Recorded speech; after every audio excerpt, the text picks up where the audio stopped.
Unconfirmed reports suggest that ZANU-PF Chegutu councillor Gift Konjana has been found dead. Saka pana mashoko kubuda panguva ino achishamisa vanhu.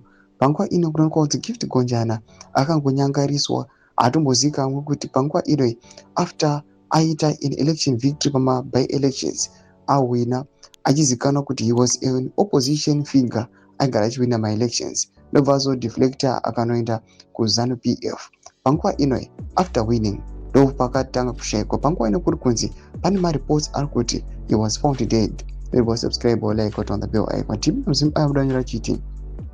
According to information circulating from multiple sources, Konjana had been missing since late February 2026, was found dead after weeks of uncertainty surrounding his whereabouts. Konjana previously contested in 2018 elections as an MDC Alliance candidate before later aligning with the ZANU-PF. His disappearance had raised concern among family members who filed a missing persons report at Popajena police station and had been actively searching for him.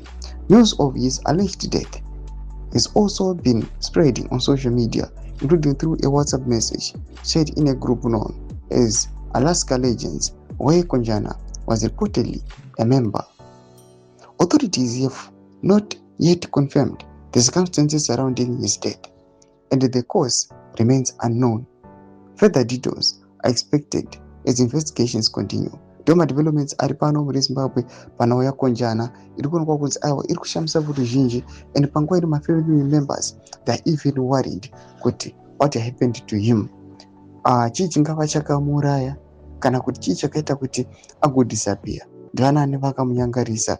Vena comment section yedu zvafungura motudi pamusoro pechitiko ichi. Aiwa musangana subscribe or like pamwe chete nekutina on the bell icon.